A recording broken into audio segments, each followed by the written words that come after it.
नक्षत्र नगर की सरहद अब तक के सबसे भयानक हमले का सामना कर रही थी। अनगिनत बीस्ट एक के बाद एक लहरों की तरह सुरक्षा दीवार से टकरा रहे थे। गड़गड़ाहट की तेज आवाजें, चीखें और धमाकों का शोर आसमान को चीर रहा था। ये बीस्ट भले ही 8वें लेवल तक के थे, मगर उनकी तादाद इतनी थी कि दीवार पर तैनात सैनिकों के पसीने छूट रहे थे। ऊंचे स्तर के बीस्ट अभी तक तो नहीं आए थे, लेकिन उनका इंतजार किसी तलवार की तरह हवा में लटक रहा था। अगर वह आ गए तो नक्षत्र नगर का क्या होगा? नगर में हड़कंप मच गया था। शुरू में लोगों को लगा था कि यह कोई मामूली राक्षसों की चाल होगी। डरने की क्या बात, उनके पास तो आर्यन था, अमर महल के सम्राट की परीक्षा का हिस्सा समझकर लोग निश्चिंत थे। उन्हें यकीन था कि आर्यन उनका नायक इस संकट को भी आसानी से टाल देगा, पर अब हालात बदल चुके थे। बीस्टों की सेना इतनी विशाल थी कि उनकी गिनती करना असंभव था। सुरक्षा दीवार के पार जमीन पर हर तरफ बस बीस्ट ही बीस्ट दिख रहे थे। उनके दहाड़ने की आवाजें और भयानक साए देखकर कई योद्धाओं के होश उड़ गए। कुछ तो डर के मारे वहीं ढेर हो गए। ऐसा लग रहा था जैसे दुनिया का अंत बस सामने खड़ा हो। सप्तचक्र महाविद्यालय के मुख्य हॉल में अध्यक्ष जी हालात हाथ से निकल रहे हैं। एक सेनापति की आवाज में घबराहट साफ झलक रही थी। उसके माथे पर पसीने की बूंदें चमक रही थी। वह अभी अभी सुरक्षा दीवार से लौटा था, जहां उसकी पूरी सेना बिखर चुकी थी। हमारे सैनिक इन बीस्टों का मुकाबला नहीं कर पा रहे हैं। वे तादाद में बहुत ज्यादा है। सुरक्षा दीवार ढाने की कगार पर है। हमें जल्दी से अमर महल से मदद मांगनी होगी, वरना क्या वरना। अध्यक्ष ने गुस्से में उसकी बात काटी। तुम्हें लगता है कि अमर महल वाले अभी खाली बैठे हैं? सुप्रीम एल्डर ने सारे एल्डर्स को वापस बुला लिया है। उनके बिना हम कुछ नहीं कर सकते। हॉल में सन्नाटा छा गया। हर कोई एक दूसरे का चेहरा देख रहा था। उनके पास कोई जवाब नहीं था। पहले कभी ऐसा नहीं हुआ था। अमरद्वीप के इतिहास में ये पहला मौका था जब बीस्टों ने नक्षत्र नगर पर इतना बड़ा हमला किया था। अब क्या करें? एक मास्टर ने कांपती आवाज में पूछा। हाँ, अब क्या करें? दूसरा बोला। उनके पास कोई रास्ता नहीं था। ऐसे समय में वह बस अपने देवता पर भरोसा कर सकते थे। अमर महल के शक्तिशाली एल्डर्स पर वह उनके लिए देवता ही थे, लेकिन हकीकत में अमर महल में कुछ और ही नाटक चल रहा था। सभी एल्डर्स मुख्य हॉल में जमा थे। ऊंचे सिंहासन पर सुप्रीम एल्डर पथराज बैठा था। उसकी भौहें सिकुड़ी हुई थी, चेहरा सख्त। वह गहरी सोच में डूबा हुआ था। ये बीस्ट नक्षत्र नगर पर इतना बड़ा हमला क्यों कर रहे हैं? उसने बड़बड़ाते हुए कहा। ऐसा पहले कभी नहीं हुआ, इसके पीछे कोई वजह तो होगी। एक एल्डर ने हिम्मत करके बोला। सुप्रीम एल्डर, अगर हमने अब कुछ नहीं किया तो नक्षत्र नगर तबाह हो जाएगा। लोग हमसे नफरत करने लगेंगे। अमरद्वीप की रक्षा की जिम्मेदारी तो हमारी है। अमरद्वीप के मुखिया के तौर पर अमर महल को पूरे महाद्वीप की रक्षा करनी थी। पृथ्वीराज ने उसकी तरफ ठंडी नजरों से देखा और फिर हल्के से मुस्कुराया। नफरत? हाँ, अरे कुछ चींटियां मर जाएंगी तो क्या फर्क पड़ता है? वो बस नश्वर इंसान है। उनकी जिंदगी मौत से हमें क्या लेना देना? मुझे ये जानना है कि यह बीस्ट नक्षत्र नगर पर ही क्यों टूट पड़े हैं। इसके पीछे क्या राज है? कुछ एल्डर्स के चेहरे सख्त हो गए। बाकियों ने हल्की हंसी छेड़ दी। एक ने कहा, सुप्रीम एल्डर सही बोल रहे हैं। यह नश्वर तो बस कीड़े मकड़े हैं, इनके मरने से हमें क्या, मगर यह बीस्ट, इनका मकसद जरूर कुछ बड़ा है। तभी एक और एल्डर ने चालाकी भरी मुस्कान के साथ कहा, सुप्रीम एल्डर, क्यों ना हम इस मौके का फायदा उठाएं और आर्यन की तथाकथित सम्राट की परीक्षा को और मुश्किल कर दे, उसे और दबाव में डाल दे। सब जानते थे कि सम्राट की परीक्षा बस एक बहाना था। पृथ्वीराज का असली मकसद था आर्यन को नीचा दिखाना, उसे अमर महल में घुसने से रोकना। अगर बीस्टों के हमले को भी इसमें जोड़ दिया जाए तो आर्यन के लिए मुश्किलें और बढ़ जाएंगी। पृथ्वीराज की आंखों में चमक आ गई। वह हल्का सा हंसा। हम, अच्छा विचार है आर्यन, तुझे छिपने की आदत है ना? देखते हैं तू कब तक बचता है। उसने जोर से आवाज लगाई। कोई आओ। पलक झपकते ही एक शून्य शिकारी हॉल में प्रकट हुआ। पृथ्वीराज ने ठंडी आवाज में आदेश दिया, सुनो, मेरा फरमान सुनाओ। ये बीस्टों का हमला भी सम्राट की परीक्षा का एक हिस्सा है। आर्यन को इसे हर हाल में रोकना होगा। उसे नायक बनना पसंद है तो आज उसे खुलकर मौका दो। जाओ। ये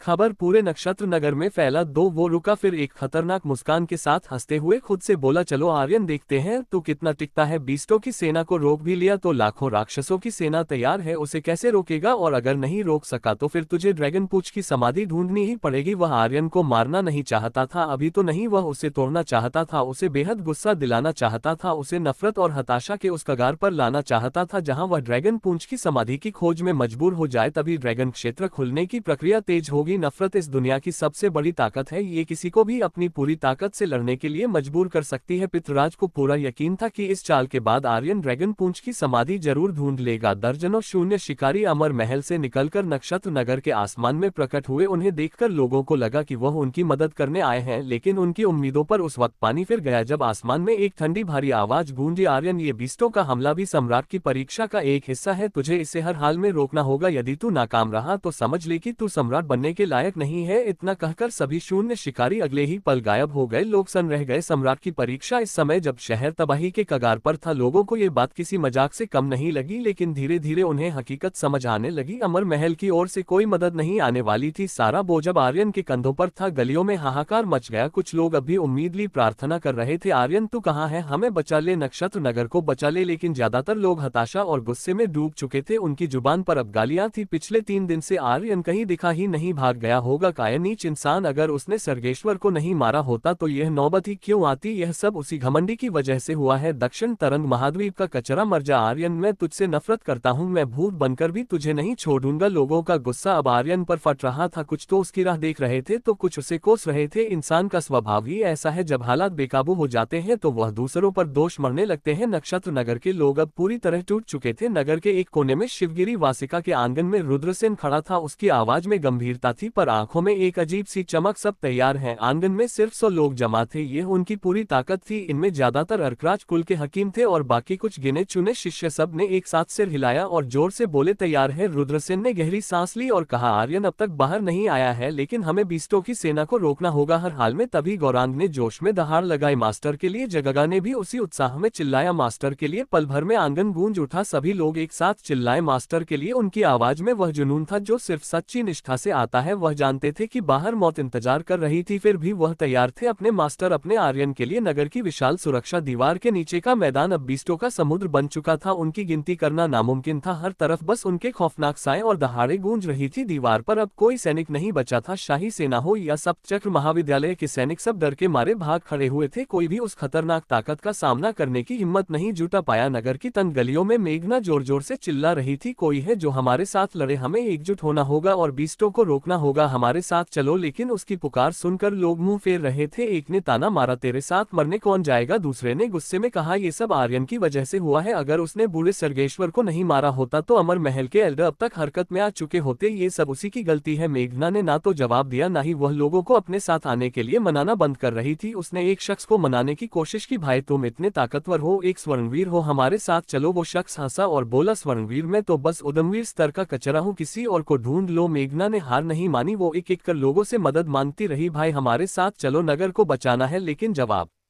मैं उससे सिर्फ बहाने मिले, मैं मरना नहीं चाहता, मेरी माँ मुझे माफ कर दे। मेघना ने गुस्से और जोश में कहा, तुम सब ने दक्षिणी सिंह पिल खाई है जो आर्यन ने बनाई थी, आज तुम्हारी ताकत उसी की देन है। इस जिंदगी मौत के मौके पर क्या तुम्हें उसका साथ नहीं देना चाहिए। एक शख्स ने तपाक से जवाब दिया, वो गोलियां मैंने अपने पैसे से खरीदी थी, मुझे क्या फर्क पड़ता है कि उन्हें किसने बनाया, अगर हिम्मत है तो तुम लोग उन्हें बेचना ही बंद कर दो। दूसरे ने चिल्लाकर कहा, हाँ मैं अब उसकी दक्षिणी सिंह पिल नहीं लूंगा, मैं जिंदा रहना चाहता हूँ। वह काया आर्यन कहाँ छिपा है। मेघना की हर कोशिश नाकाम रही। कोई भी उसके साथ नगर की दीवारों के बाहर जाने को तैयार नहीं था, उल्टा लोग उस पर ही भड़क रहे थे। सारा गुस्सा, सारी हताशा अब आर्यन पर निकल रही थी। मेघना मन ही मन मुस्कुराई, लेकिन उसकी मुस्कान में एक कड़वाहट थी। उसने सोचा था कि आर्यन की दक्षिणी सिंह पिल ने कितनों की जिंदगी बदली थी, लेकिन अब लोग वही पिल्स खाकर ताकतवर बने थे और उसी आर्यन को कोस रहे थे। इंसान का दिल वाक्य बेहद कठोर होता है। वह जानती थी कि योद्धा स्वभाव से स्वार्थी होते हैं, कोई भी किसी के लिए क्यों मरेगा। नगर की दीवारों के बाहर लाखों बीस्टों की सेना थी, वहां जाना मतलब मौत को गले लगाना था, और जब मौत इतनी करीब हो तो कौन अपनी जान जोखिम में डालेगा। यही कड़वी हकीकत थी। यह सब अमर महल की वजह से है। गौरांग का खून खल रहा था, शिवांश परिवार बर्बाद हो चुका था, शिवगिरी संघ की 3 साल की मेहनत रातों रात मिट्टी में मिला दी गई थी, और यह सब पृथ्वीराज की चाल थी जिसने उन्हें इस हाल में धकेल दिया। रुद्रसेन ने अपने आसपास के लोगों को देखा, अपनी मुठियां भींची और जोर से बोला, 20 नगर में घुस आए तो जरूर कत्लेआम होगा, क्या कोई भी हमारे साथ बाहर जाकर रक्षा करने को तैयार नहीं है। अपने परिवारों के लिए, नक्षत्र नगर के लिए, अमरद्वीप के लिए, क्या तुम सब बेकार बैठे रहोगे। लेकिन जवाब में सन्नाटा, कोई आगे नहीं आया। तभी आसमान से एक आकृति नीचे उतरी, कहीं मुझे देर तो नहीं हो गई। रुद्रसेन का शरीर कांप उठा। वह चौंक कर बोला, छोटे भाई वो कोई और नहीं सूर्य प्रताप था, वही सूर्य प्रताप जो 3 साल से गायब था और पहले सप्तचक्र महाविद्यालय का प्रधानाचार्य रह चुका था। सूर्य प्रताप हल्के से मुस्कुराया, चल बाहर जाकर लड़ते हैं। रुद्रसेन ने नगर की दीवार की ओर देखा और जोर से चिल्लाया, दरवाजा खोलो। गौरांग ने अकेले ही उस भारी भरकम दरवाजे को धक्का देकर खोल दिया। उसने एक जोरदार जोरदार दहाड़ मारी, हमला करो। वो सबसे आगे बढ़ा, उसके पीछे पीछे एसफीरा, वेदिका, रायगर, शहनाज, हैदर और बाकी लोग तेजी से बाहर की ओर दौड़े। रुद्रसेन ने पागलपन भरी हंसी के साथ चिल्लाया, चलो तबाही मचा दो। पर जैसे ही वह लोग बाहर निकले, पीछे से भीड़ ने दौड़कर दरवाजा बंद कर दिया। 3 भारी सिटकनियां लगाई गई और लोहे की जंजीरों से दरवाजा कसकर बांध दिया गया। ये सिर्फ बीस्तों को रोकने के लिए नहीं था, ये सुनिश्चित करने के लिए था कि बाहर गए लोग वापस न आ सके। उसी समय शाही परिवार के महल में 18 फॉरेशन मास्टर्स ने 1000 स्वर्ण ताराओं को ऊर्जा का केंद्र बनाकर एक फॉरेशन सक्रिय कर दी। देखते ही देखते वो फॉर्मेशन नक्षत्र नगर में फैल गई और पूरे नगर को एक कवच की तरह ढक लिया। लोगों ने जब सुरक्षा कवच खुलते देखा तो उन्होंने राहत की सांस ली। हाँ, सुरक्षा कवच खुल गया, अब बीस्ट की सेना हमला नहीं कर पाएगी। हाँ, आखिरी वक्त में शाही परिवार ने ही साथ दिया। मैं तो पहले से जानता था कि आर्यन पर भरोसा नहीं करना चाहिए, ये सम्राट की परीक्षा वगैरह सब बकवास है, वह तो कचरा है। हाँ, अपने सारे साथियों को छोड़कर गायब हो गया, ऐसा नीच इंसान से क्या उम्मीद करो। और वो जो बाहर लड़ने गए हैं वह तो पक्का मरेंगे, मूर्खों की टोली है, दिमाग से पैदल, जब पता है कि मरना ही है फिर भी बाहर निकल गए। नगर में अब हंसी और ताने गूंज रहे थे, लोग गौरांग, रुद्रसेन और बाकियों का मजाक उड़ा रहे थे। उनकी नजर में ये लोग पागल थे जो मौत के मुंह में खुद ब खुद कूद गए। हाँ हाँ हाँ, सप्तचर्क महाविद्यालय का एक मास्टर जोर से हंसा, आर्यन तूने उस वक्त हमारे फॉर्मेशन हॉल को खत्म किया था, आज मैं तेरे आसपास के सब लोगों को खत्म कर दूंगा। हाँ, कवच को सक्रिय करने वाले दर्जन भर फॉर्मेशन मास्टर्स में से आधे तो सप्तचर्क महाविद्यालय के फॉर्मेशन हॉल से थे। उन्होंने मेघना और बाकियों के बाहर निकलने का इंतजार किया और फिर फॉर्मेशन सक्रिय कर दी। वह उनका पीछे हटने का रास्ता काटना चाहते थे ताकि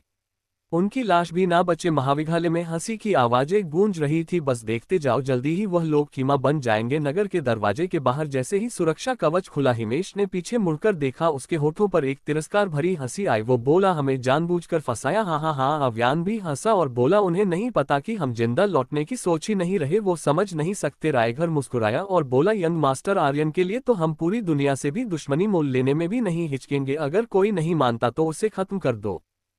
एजकांत की पीठ से काला डिब्बा जमीन पर गिरा, उसमें से एक काली ब्लेड निकली जिसकी खतरनाक आभा हवा में गूंज उठी। उसने सामने बीस्टों की भीड़ को देखा और फिर दीवार पर खड़ी अपनी बेटी आरू की ओर मुड़ा। मन ही मन बुदबुदाया, आरू अब जब पिताजी नहीं रहेंगे तो तुझे खुद अपना ख्याल रखना होगा। उसने अपनी बेटी को बाहर आने से मना किया था। आरू ने उसके मन की बात तो नहीं सुनी, मगर उसे महसूस हुआ, उसकी आंखों से आंसू बहने लगे। रुद्रसेन ने बगल में खड़े सूर्य प्रताप को देखा और मुस्कुराया, छोटे एक मुकाबला करते हैं। सूर्य प्रताप बोला, मैं भी यही सोच रहा था, चल आज देखते हैं कौन ज्यादा मारता है। हाँ हाँ हाँ, चलो शुरू करो। 100 लोग जो बीस्टों के उस विशाल समंदर के सामने बारिश की बूंदों जैसे थे, पूरी ताकत से आगे बढ़े। उनके चेहरों पर डर नहीं बल्कि एक अजीब सा जोश था। वह जानते थे कि यह उनकी आखिरी लड़ाई हो सकती है, लेकिन वह अपने मास्टर, अपने नगर और अपने सम्मान के लिए लड़ने को तैयार थे। नक्षत्र नगर का सुरक्षा कवच खुल गया जिसने गौरांग और बाकियों का पीछे हटने का रास्ता काट दिया, पर महलों में बैठे उन लोगों को यह अंदाजा नहीं था कि जिस पल वह नगर के दरवाजे से बाहर निकले उन्होंने जिंदा लौटने की सोची ही नहीं थी। दूर एक पहाड़ी पर एक बूढ़ा आदमी काले लिबादे में कमर झुकाए जारीफ के बगल में खड़ा था। उसने पूछा, यंग मास्टर, क्या मैं उस सुरक्षा कवच को तोड़ दूं? जारीफ के पीछे एक विशाल घाटी में लाखों राक्षसों की सेना थी। जारीफ ने ठंडी हंसी हंसी अपना दाया हाथ उठाया और बोला, जरूरत नहीं, खेल को धीरे धीरे खेलना है। आर्यन अभी तक दिखा ही नहीं, असली मजा तो अभी बाकी है, जल्दी करने की जरूरत नहीं। बूढ़े ने हल्के से सिर हिलाया और बोला, समझ गया, लाखों राक्षसों की सेना यहाँ जमा थी। जारीफ को डर था कि बीस्ट उन पर हमला करेंगे, पर वह ज्यादा सोच रहा था। वह जंगली बीस्ट उनके पास से गुजरते थे पर ऐसा लगता था जैसे उन्होंने उन्हें देखा ही नहीं। वह उन पर बिल्कुल हमला नहीं करते थे, साफ था उनका सिर्फ एक मकसद था, नक्षत्र नगर को तबाह करना। जब ऐसा था तो जारीफ को खुद क्यों हाथ गंदे करने थे? बीस्ट्स को चारे के तौर पर उपयोग और बैठे बैठे खेल का मजा लो। तभी जारीफ ने हल्के से कहा, मैंने जो काम बोला था उसका क्या हुआ? यंग मास्टर निश्चिंत रहें, इस बूढ़े नौकर ने सब इंतजाम कर लिया, एसफीरा को कुछ नहीं होगा, काले लबादे वाले बूढ़े ने कहा। जारीफ ने घमंड से हंसते हुए कहा, बढ़िया। फिर उसकी आंखों में एक चालाक हंसी उभरी। उसने मन में कहा, आर्यन अब देखता हूँ तू इस बार कैसे बचता है, मेरी लड़की छीनने की हिम्मत, मैं तुझे अपने तरीके दिखाऊंगा। हाँ हाँ हाँ, अमर महल में एक शून्य शिकारी ने बताया। रुद्रसेन, सूर्य प्रताप और आर्यन के सभी साथी नगर से बाहर निकलकर बीस्ट सेना का मुकाबला कर रहे हैं और लाखों राक्षसों की सेना पूर्वी घाटी में जमा है। शायद वह बीस्ट सेना के नगर की दीवार तोड़ने का इंतजार कर रहे हैं ताकि आखिरी हमला करे। पितराज ने पूछा, आर्यन कहाँ है? शून्य शिकारी ने जवाब दिया, वह अभी तक नहीं दिखा। पितराज की भवें सिकुड़ गई, वह कमीना कहाँ छिपा है? उसे किसी और की परवाह नहीं थी सिवाय आर्यन के। आर्यन का गायब होना उसे थोड़ा परेशान कर रहा था। पितराज ने हल्के से कहा, अभी इसकी चिंता मत करो, बस आर्यन के साथियों को बीस्ट से कुचलने दो। आर्यन, तुझे लगता है तू मुझसे टक्कर ले सकता है? अगर मेरी बात मान लेता तो सब ठीक रहता, अगर नहीं माना, हाँ देखते हैं कौन जीतता है। पृथ्वीराज नाग था, पर उसे यकीन था कि आर्यन जरूर दिखेगा। नक्षत्र नगर के बाहर गौरान का अभेद्य कवच बहुत बड़ा हो गया था। वह एक विशालकाय दीवार की तरह आगे बढ़ रहा था। यह उसकी रक्षा भी थी और हमला भी। उसने पलक झपकते ही सामने के लेवल 4 और 5 के बीस्ट्स को उड़ा दिया। रुद्रसेन के लंबे बाल उड़ रहे थे, उसका लबादा हवा में लहरा रहा था। उसकी पहले लेवल की स्वर्गवीर शक्ति चरम पर थी। उसके हाथ की तलवार लगातार घूम रही थी और बीस्ट को काट रही थी। 10,000 तलवारों का हमला। उसकी तलवार हिली और हजारों तलवारों की छाया पागलपन से बाहर निकली। 1-2-1-0-7। हाँ, छोटे भाई, मेरे पास पहले से 107 हो गए। रुद्रसेन पागलों की तरह हंसा। उसकी आकृति हवा में तैर रही थी और वह लगातार काट रहा था। हर बीस्ट को मारने पर वह नंबर गिनता। सूर्य प्रताप भी पीछे नहीं रहा। उसकी शक्तियां भी बार बार फट रही थी। लेवल 4 और 5 के बीस्ट उसके हमलों को बिल्कुल नहीं झेल पा रहे थे। अग्निपंख की चीख रीवा हवा में उड़ी। उसके शरीर पर एक विशाल अग्निपंख पक्षी की